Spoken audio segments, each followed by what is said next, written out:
Namaskar.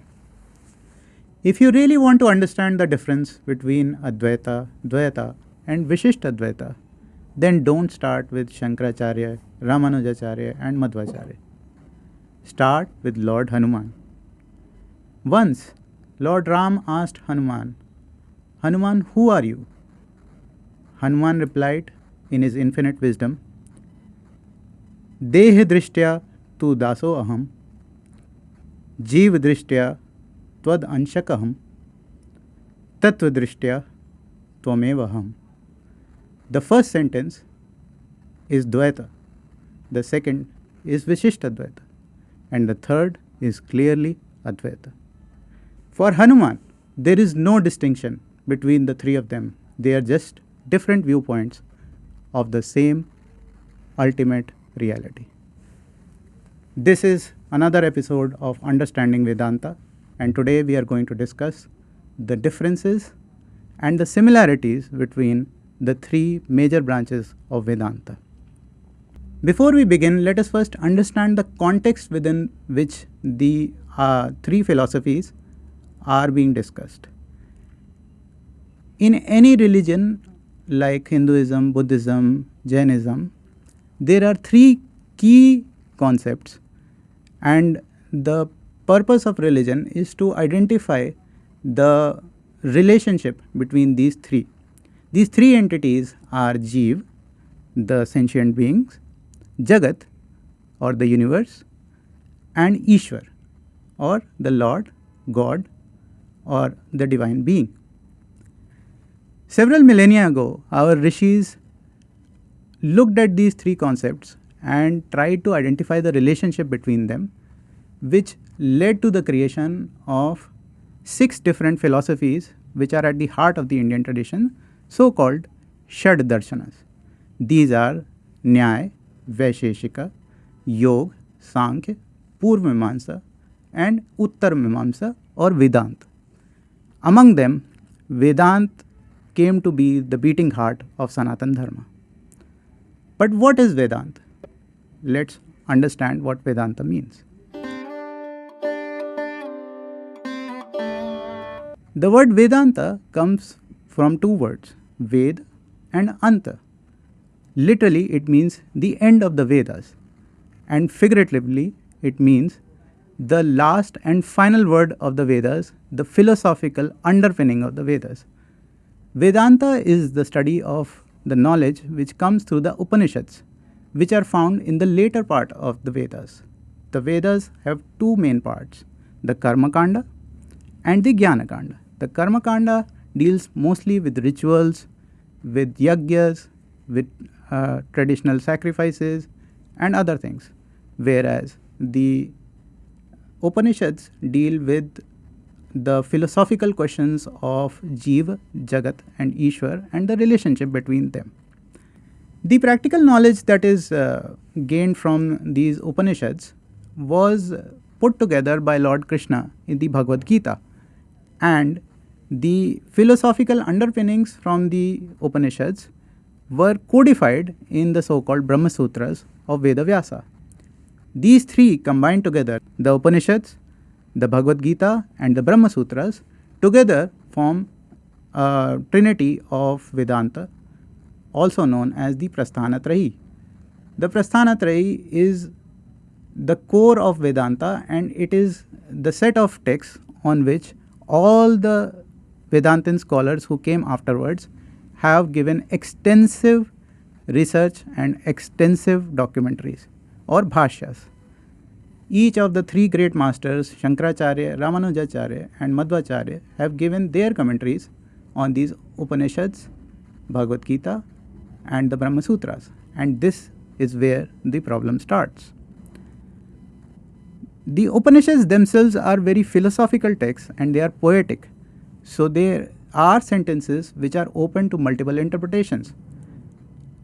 Among them, there are many sentences such as Shrutis from the Mundak Upanishad, which talk about two birds, one sitting atop the tree and the second one sitting at the lower branch eating the fruit, which seem to suggest that there are two different entities, the Ishvara or the divine being, and the Jiva, who is the one who lives and experiences karma in the world. Then there are sentences like Tattvamasi and Aham Brahmasmi, which seem to say that there is no difference between Ishvara and Jiva, that both are only one and essentially the same. And then there are statements from Yagyavalkya in the Brihadaranyaka Upanishad, which seem to say that Ishvara is like the Antaryami or the inner controller of the Jiva and the Jagat. Now, these three types of Shruti statements seemingly contradict each other, and this is why different masters have interpreted these texts differently. The first attempt at understanding and bringing together the various thoughts among the Prasthanatrayi was done in the 8th century by Shankaracharya, and this school of thought came to be known as Advaita Vedanta. Let us talk about Advaita. The word Advaita comes by adding the nan pratra to the word Dvaita. Dvaita itself comes from the word Dvi, which means two. So, Advaita means not two. Therefore, it is a literal negation of the term two, meaning that there is only one. This is the entire philosophy of Shankaracharya, that there is none other except for the one entity which is called as Brahman in the Upanishads. His philosophy is very concisely put in a single sentence: Brahma Satyam, Jagat Mithya, Jiva Brahmeva Napara, which means Brahma is real, the world is an appearance, and the Jiva is nothing but Brahman himself. How did Advaita arrive at this extremely radical claim that there is nothing except for Brahman and the world is not real? To understand this, we first need to understand how Shankaracharya frames the term real. What is real? Is a clay pot real? Is a gold bangle real? To us, these statements seem to be nonsensical. Of course, a clay pot is real, a gold bangle is real. But if you think about it, does the clay pot exist separately from the clay which made the pot? The answer is no. The clay pot has been made by adding a name, form and function to clay. In the same way, a gold bangle has been created by adding a name, form and function to gold. So in reality, the bangle does not exist. It is only gold. The pot does not exist. It is only clay. It is just a name and form that has been given by a potter or a goldsmith. Now, this simple ideology, if we extend it further and further back, we will realize that clay itself comes from soil, soil itself comes from rocks, and so on and so forth, till we come down to the very subatomic particles that make up this universe. And there again, the answer is that they too must have been made from something else. Everything in this universe has come from something else. Rather, everything is a type of cause and effect. And eventually, in this sense, nothing is real, because everything has come from something else. This is what Shankara means that when he says that the universe is not real. He is not trying to say that the universe does not exist. All he means to say is that the universe is temporary. Everything that we see around us are temporary things that have been created from something else. It is an endless cycle of cause and effect. Now the question arises, if everything has arisen from something else, is there nothing which is absolutely real? And that is the heart of Advaita. Shankaracharya says that there is something which is real in this entire cycle of cause and effect, and that thing is the observer. After all, causes and effects happen in the observation field of a conscious observer, and that consciousness is independent of both cause and effect. So the conscious observer has to be real, because even though cause and effect are happening in his field, if he did not exist, nothing else would exist, and we know for a fact that things exist. So something has to be real, and that something is the consciousness. In the Upanishads, this consciousness is known as Chitta or Chaitanya, and Chaitanya, according to Shankara, is the basis or the underlying reality of this entire world, from which everything has emerged and everything continues to grow and expand. Now this consciousness is the field in which cause and effect are taking place. So the entire karmic cycle is happening within the field of this consciousness, and therefore if the consciousness did not exist, then this entire universe would not exist. Hence existence itself depends on consciousness. In Sanskrit, the term for existence itself is Sat. Hence this Chit is also Sat. And since this consciousness is outside the field of cause and effect, it's outside the field of karma, it is absolutely permanent and unchanging. And in this sense, it is blissful. In Sanskrit, the term for blissful is Ananda. Hence, we come to the construct Sat Chit Ananda, or shortened as Satchidanand. And according to Shankara, Satchidanand is the reality of this universe, and this Satchidanand is nothing else except for what is known in the Upanishads as Brahman. To him, only one reality exists in the world, which is this Satchidanand. But if only Satchidanand or Brahman exists, then what about this universe? What about all the things that we see around us? Are they totally unreal? Is it all just an appearance? No. Shankara identifies three levels of reality. These three levels are Pratibhasik Satya, which is the reality of dreams and illusions; Vyavaharik Satya, which is the world that we see around us. It is the transactional world where things are happening in a cycle, an endless cycle of cause and effect. And then there is the Paramarthik Satya, which is nothing but Brahman or consciousness itself. Shankara says that eventually the Paramarthik Satya is the only truth, whereas the Vyavaharik Satya is the cycle of birth and death and the cycle of karma that all of us experience. All of these levels of existence are real, but the only difference is that the Paramarthik Satya is real and permanent, whereas the Vyavaharik Satya is impermanent and hence not absolutely true. In this sense, Brahman alone is real. The world is an appearance or a transactional, fleeting, changing reality, and the conscious jivas are nothing but Brahman himself. Now, one of the biggest criticisms of Advaita that has come from not just Vishishtadvaita and Dvaita but even other schools of thought is the concept of Maya. Shankara explains the difference between the Pratibhasik Satya, the Paramarthik Satya and the Vyavaharik Satya by claiming that there is a veil of ignorance that comes upon the Vyavaharik Satya, which is why we do not realize that the real truth out there is Brahman, and the transactional truth that we see around us is not absolutely true.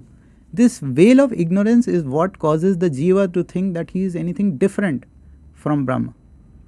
And this veil of ignorance has been called Maya. Shankara explained the concept of Maya with the classic rope and snake example. If you go to a dark room and see a rope on the floor, you might think that it is a snake and you are afraid of it. Your fear is absolutely real, and in that instant, there is nothing to say that your fear is incorrect. But if you turn on the light and you see the rope for what it is, instead of a snake, you will realize that that fear was baseless and fleeting. And that is what the world is like. As long as you are ignorant of your ultimate truth, you are ignorant that you are a conscious being and there is only one single consciousness in the world, you will continue to think that everything that exists is transactional and cyclical in nature. But the moment you gain knowledge about the ultimate reality, you will see that all your thoughts and beliefs were actually incorrect and fleeting. This is the concept of Maya in Advaita Vedanta, and this concept of Maya explains why Jiva experiences a difference from the Ishvara. To Shankara, the way to liberation was always removing ignorance and understanding that there is only one reality. The moment one is able to realize this understanding that there is only one reality, the world completely washes away and the person becomes a Jivan Mukta or a liberated person. During his lifetime, Shankara debated extensively with scholars of the time and established Advaita Vedanta as the primary philosophy of Sanatana Dharma. But not everybody agreed with his metaphysics and his explanation of the world as a mere appearance and only one reality existing in the world. So a few centuries later, another master came forth with a different take on the Upanishads, the Bhagavad Gita, and the Brahma Sutras.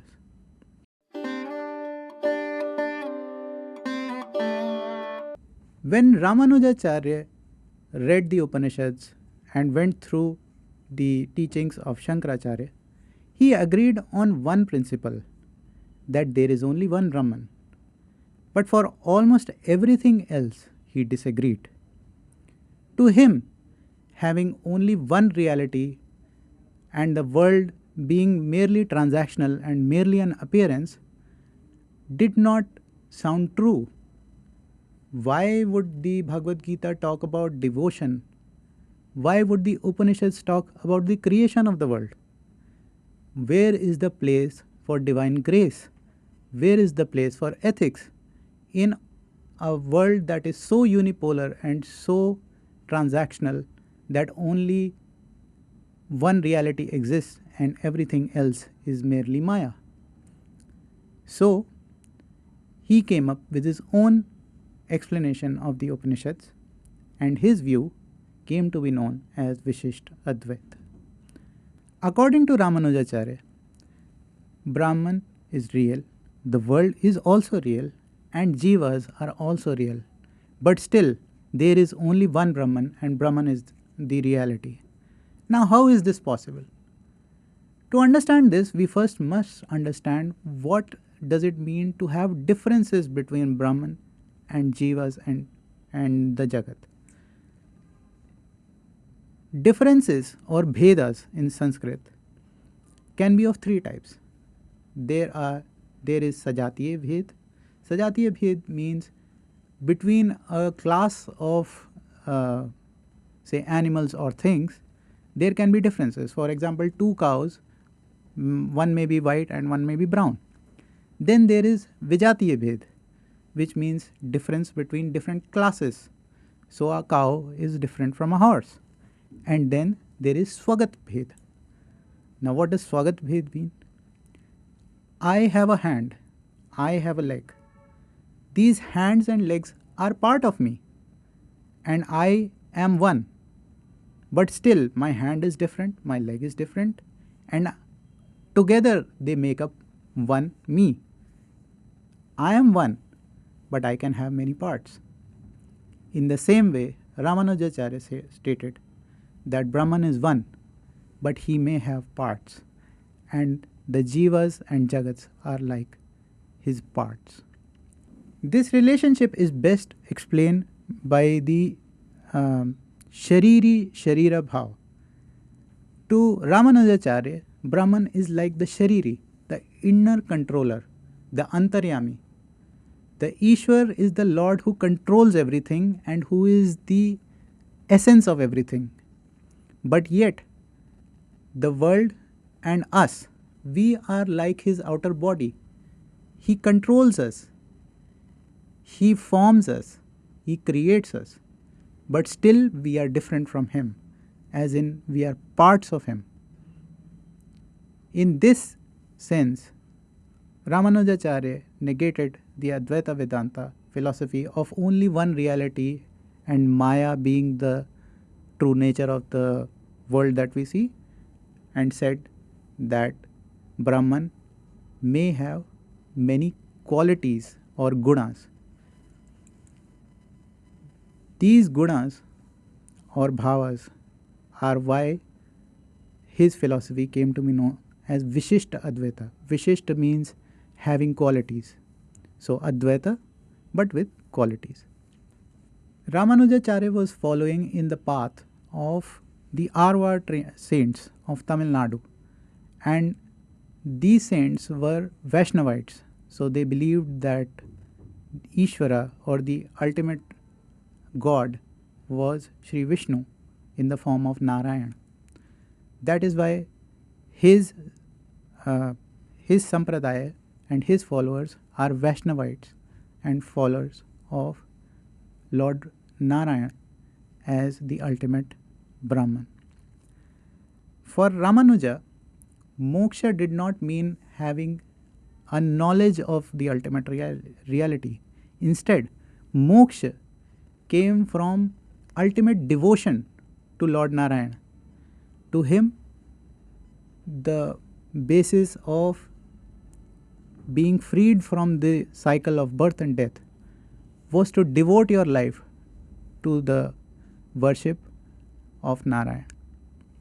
But even though Ramanujacharya placed such emphasis on devotion and on explaining the differences between Jiva, Jagat and Ishvara, there was another scholar to follow in his footsteps who would negate even his view on the one reality concept being true, and that was Madhvacharya. 2 centuries later, Madhvacharya completely disagreed with their philosophical understanding that Brahman alone was real. To him, Brahman, Jiva and Jagat were all separate entities bearing absolutely no Sharira Shariri Bhav, bearing absolutely no Maya and transcendence concept. To him, they were eternal realities, always true, always real, and always different from each other. Madhvacharya began with the clear statement that Jiva is different from Ishvara. To Madhvacharya, saying that Ishvara and Jivas are the same or bear any relationship to each other would mean that Ishvara would have to bear the negative qualities of the Jiva as well. After all, if they were same, then all pride, lust and anger, all of these qualities, where are they coming from? Jivas have this quality. If Jiva is part of Brahman, then Brahman too must have these qualities. So to him, this entire concept that the two were the same and eventually there was no difference was completely false. To him, Jiva had to be completely different, Ishvara had to be completely different. He codified these differences in the form of Panchabhedas, the difference between a Jiva and Jiva, difference between Jiva and Jagat, difference between different objects in the Jagat, difference between Jagat and Ishvara, and finally the difference between Jiva and Ishvara. These Panchabhedas form the core of the Dvaita philosophy. He heavily criticized both Advaita and Vishishta Advaita and firmly established the Dvaita point of view, which later on became a precursor of the Bhakti movement, or rather it became a contemporary of the Bhakti movement, and the two have combined to formulate a lot of the Sanatan Dharma that we experience today in our worship and in our daily life. To Madhvacharya, moksha did not mean any kind of removal of ignorance. To him, moksha meant getting rid of your samskaras. The samskaras are the results of karmas that we bear from one life to another. And to get rid of these samskaras, you had to devote yourself entirely to the divine grace of the Lord. Now let's come back to the point where we all started. Advaita, Vishishtadvaita and Dvaita. These three philosophies seem to be entirely contradictory to each other, but not to Hanuman. When he quoted his famous answer to Lord Ram, he pointed out that he was both the servant, he was also a part, and he equally was Lord Ram himself. How is this possible? Think of it through the lens of an ocean and waves within the ocean. If you look at a wave has a definite start and an end. It arises, it travels, and then it falls. So a wave is completely different from the ocean. And in this sense, one can say that the wave and ocean are two separate entities. This is how Dvaita or Madhvacharya views the world. But now also look at the fact, where does the wave arise from? Isn't the wave part of the ocean? Both the wave and the ocean exist in the same substratum. A wave is nothing but a part of the ocean and multiple waves combined to make up the ocean. This is the view of Ramanujacharya, who understands that multiple waves combine to form the ocean, or rather multiple jivas and multiple objects combine to make one single entity known as Brahman. And let's finally think of both the ocean and the wave and see the ultimate reality between both of them. The ultimate reality is that there is no ocean and there is no wave. There is only water. The ocean is also just water. It's a name and a form given to water. The wave is also just water. It is a name and form given to water. Eventually, there is nothing else except for water.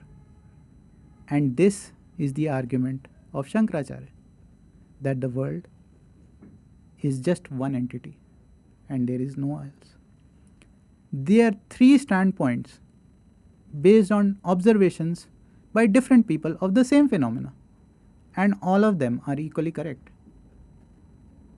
Not one can be said to be absolutely correct because each depends on the viewpoint of the observer. And this is why the argument between Advaita, Vishishtadvaita and Dvaita eventually boils down to who it is who is viewing this ultimate reality. Thank you for watching this episode of Understanding Vedanta. Please like and subscribe to the channel and share your comments and let me know what you thought about this topic. Thank you.